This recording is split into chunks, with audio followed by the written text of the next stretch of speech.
We were all wrong about Yuji Itadori. If there was anything that the last two chapters of Jujutsu Kaisen have revealed to us, it's that Yuji Itadori is not a force to be reckoned with. With his multiple black flashes landing in battle and his amazing tactical awareness coming into play, it's shown us one thing and one thing only, that Yuji can for sure fight on par with the King of Curses. So much that the latest chapter has even made this clear. These showings can all be used to say that Yuji has finally surpassed his teacher Satoru Gojo and become the strongest. When we first meet Yuji at the beginning of Jujutsu Kaisen, he comes across as an average high school student.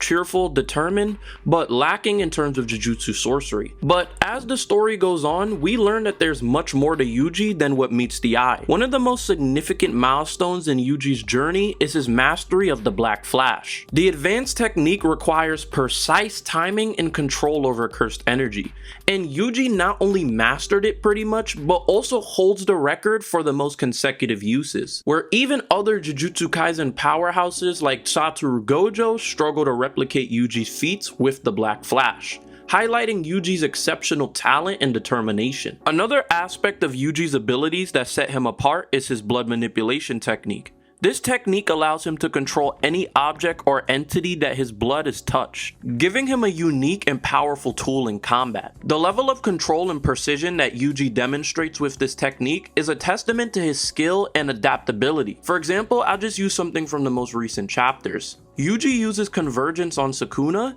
and with this, he showcases his prowess and impresses Sukuna so much that Sukuna even gives him a compliment. But it's not like it's a surprise to us at all. Yuji's journey was pretty much foreshadowed all the way from the beginning of the series, by no other than Gojo himself. Gojo always hinted at the possibility of Yuji inheriting Sukuna's curse techniques and other techniques, and him just surpassing him one day in general. And even if Yuji inheriting Sukuna's techniques were only something that was looked at as a mere possibility at the time, it's been shown to become a reality. In the latest chapter, we see Yuji using Sukuna's curse technique Cleave against Sukuna himself, showcasing the full extent of Yuji's growth and potential. Especially with things like Sukuna taking over Megumi's body and using it to fight Gojo, I can see how fans were led toward a certain direction that maybe Yuji might not be able to inherit the curse techniques anymore. To be honest, Yuji's power up against Sukuna now was long awaited. I mean, for me, I had always felt like he had gotten the shortened end of the stick, especially with fights like Gojo vs Sukuna going on, which shifted the focus away from Yuji entirely, who's supposed to be the main character. And Yuji had somewhat been underwhelming in the Shinjuku showdown arc, so I was kind of hoping that he would get a power up sooner than later. But getting into more specifics of what I was talking about earlier, Yuji was able to land a Black Flash on Sukuna, completely destroying Sukuna's skin. A feat more impressive than other feats showcased by other sorcerers, which I'm about to get into in a second. What sets Yuji apart from other characters like Yuta Okkotsu and Maki Zenin, who are supposed to be more experienced and powerful, is his adaptability and quick thinking in combat. While Yuta and Maki have struggled against Sukuna, Yuji has managed to hold his own and even impress the ancient curse with his abilities. I mean, Yuta was hyped up to be the next Satoru Gojo earlier on in the series, but because of these changes of events,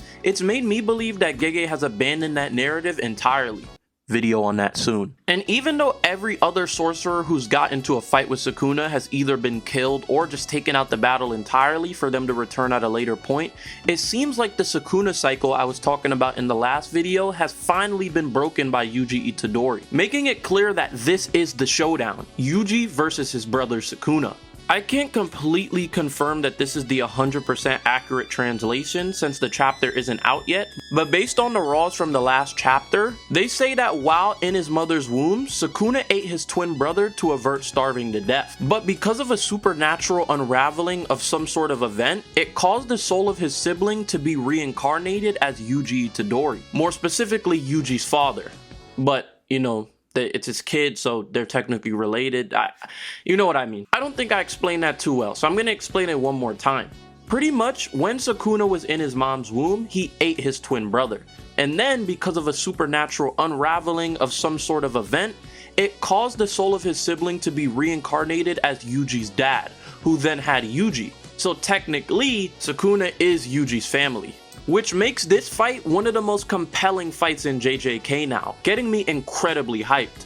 One of the most compelling aspects of Yuji's character is his relationship with Sukuna. The powerful curse who once resided inside of him now has been let out. And with Sukuna's overwhelming strength and centuries of experience, Yuji has not only managed to resist Sukuna, but also outmaneuver him in this fight. And this dynamic is a testament of Yuji's strategic thinking and just sheer willpower. Yuji's natural physical prowess and physical ability has allowed him to come on top in many fights that he was supposed to lose. For example, him versus Hanami. Another example, him versus Choso. It seems like whatever is going to happen in the future with this fight, it seems that Gege has finally put his pen back to the paper and realized that he needs to give Yuji some development. And I think based on how he's starting it off already, it seems like it's gonna go in a good direction. With Yuji's Black Flash this time seemingly being more impactful than any other time he's used the Black Flash. Something that people seem to forget is that Black Flash is not also a stat increase or an increase to physical ability. It's also an increase of potential. So with this, Yuji's potential this time is going to be substantially more than it is other times when he's using it. Which is probably why Yuji's able to go up against the King of Curses and deal this much damage. But I mean, at this rate, it just seems like Yuji is finally going to claim the title of the strongest Jujutsu sorcerer. And I mean, I don't even know what else to say, man. Yuji did what he needed to do. I'll admit I was wrong. I was 100% wrong. And in my last video, I might have jumped to conclusions. Yuji's the strongest.